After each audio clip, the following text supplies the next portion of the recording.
आष्टी मतदारसंघातून जात असलेल्या पैठण ते पंढरपूर राष्ट्रीय महामार्ग तथा पालखी मार्गाचं काम अनेक वर्षांपासून अर्धवट आणि निकृष्ट दर्जाचं केलं असल्यानं कॉम्रेड महादेव नागरगोजे, हरिभक्तपरायण रधवे महाराज, शेतकरी चक्रपाणी जाधव यांनी माननीय उच्च न्यायालयात जनहितार्थ याचिका ॲडव्होकेट नरसिंग लक्ष्मणराव जाधव यांच्या माध्यमातून दाखल केली असता उच्च न्यायालयानं संबंधित कार्यालयाला नोटीस बजावली असता दिनांक 15 जून शनिवार रोजी संबंधित अधिकाऱ्यांनी आणि लोकप्रतिनिधी आमदार बाळासाहेब आजबे यांनी अर्धवट कामाची पाहणी करत 2 दिवसात अर्धवट कामे मार्गी लावण्याचं आश्वासन दिलंय।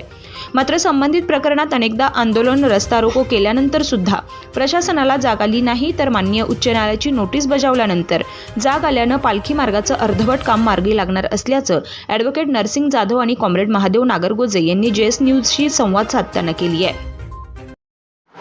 पैठण पंढरपूर पालखी मार्ग राष्ट्रीय महामार्ग क्रमांक 752 हा 2017 मध्ये मंजूर झाला।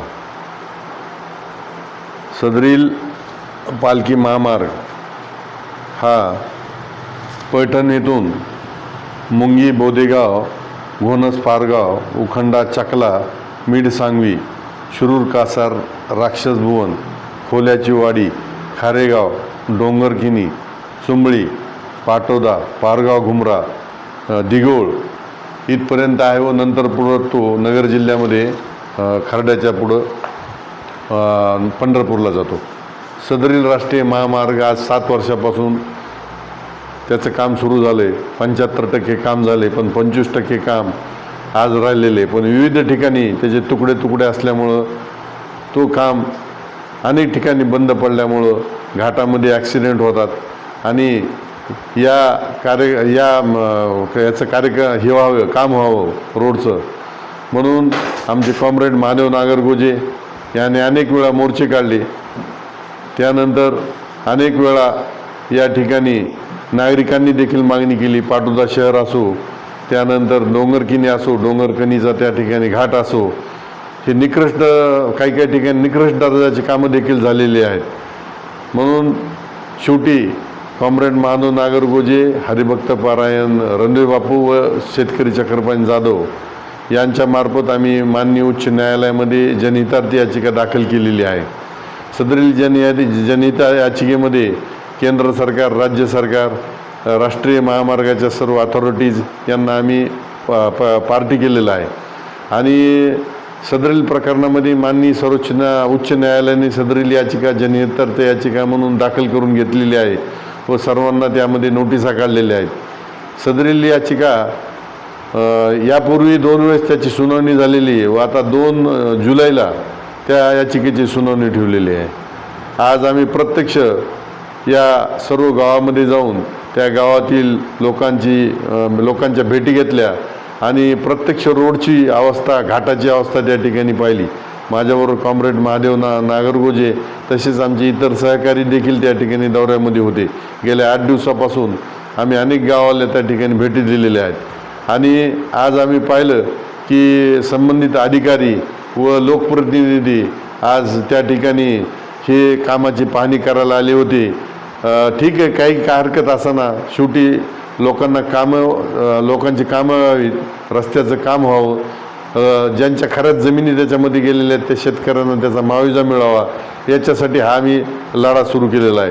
कारण पैठण पंढरपूर पालखी मार्ग हा जर पूर्ण तयार झाला तर याच्यामध्ये शिरूर आणि पाटोदा या 2 तालुक्याचा जलद विकास होऊ शकतो। कारण औरंगाबाद येथून डायरेक्ट सोलापूर जिल्ह्यापर्यंत जाण्यासाठी हा राष्ट्रीय महामार्ग फार उपयोगाचा आहे आणि जेणेकरून दळणवळणाची साधनं त्या ठिकाणी निर्माण होतील।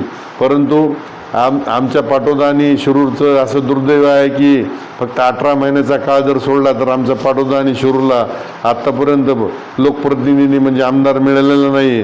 त्यामुळं आज आमच्या पाटोदा आणि शिरूरच्या जनतेवर अनेक प्रकारे त्या ठिकाणी अन्याय होतोय।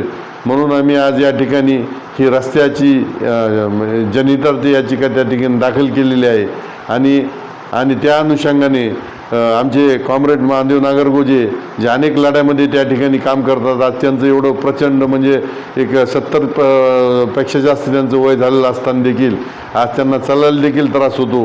परंतु फक्त माझ्या तालुक्याचा, शिरूर आणि पाटोद्याचा विकास व्हावा, या जनतेला न्याय मिळावा यासाठी आज ते काम करतायत आणि त्यांची प्रेरणा घेऊन मी देखील त्या ठिकाणी एक वकील म्हणून आणि या तालुक्याचा आणि पाटोदा शहराचा एक नागरिक म्हणून त्या लढ्यामध्ये खारीचा वाटा उचलत आहे. पैठण पंढरपूर राष्ट्रीय महामार्गाचं काम गेल्या 3 ते 4 वर्षापासून पडलेलं आहे.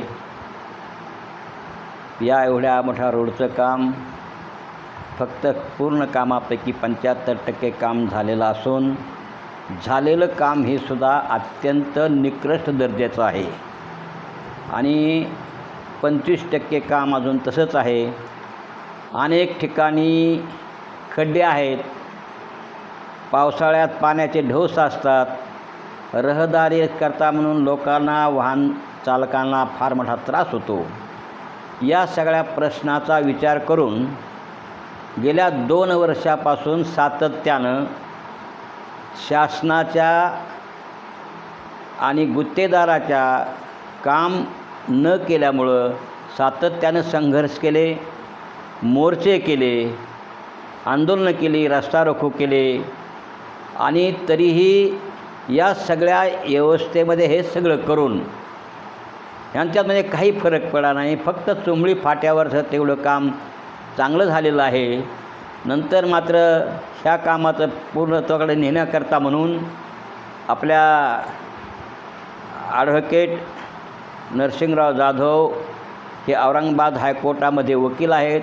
त्यांनीही आमची सगळी चळवळ पाहून चळवळीचा सगळा आशय घेऊन त्यांनी हायकोर्टामध्ये जनहितार्थ याचिका दाखल केलेली आहे आणि ही जनहितार्थ याचिका दाखल केल्यामुळं त्याचा ते सातत्यानं पाठलाग करतायत. याच्या अगोदर 2 तारखा झाल्या, आता उद्याच्या 2 जुलैला सुद्धा अजून सुनावणी आणि आजच्या परिस्थितीमध्ये हायकोर्टानं सगळ्या संबंधित पदाधिकाऱ्यांना, सगळ्या गुत्तेदारांना याच्या नोटिसा पाठवलेल्या आहेत आणि त्याच्यामुळं काय कोणास ठाऊक मला माहीत नाही, परंतु ही आपण जी रेट याचिका दाखल केली आहे याचा परिणाम म्हणा आज या दिवशी म्हणजे आज तारीख 15 आहे.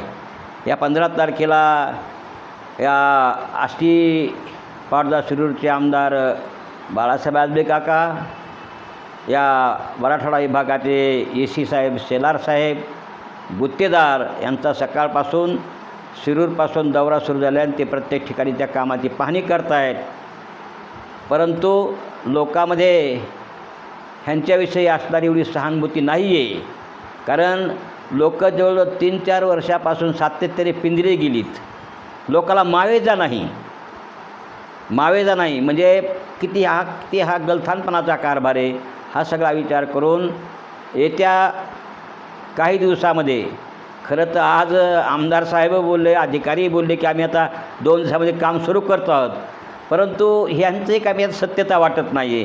आता इतक्या दिवस 4-5 वर्ष काम पडून राहून हे 2 दिवसात काम कसं काय सुरू करतात, हा एक महत्त्वाचा भाग आहे.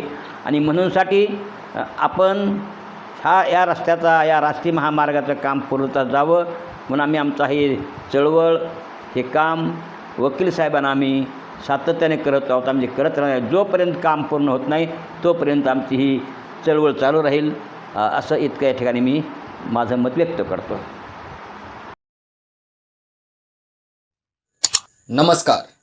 JS न्यूज चॅनेलला लाईक करा, सबस्क्राईब करा व बेल आयकॉन दाबायला विसरू नका.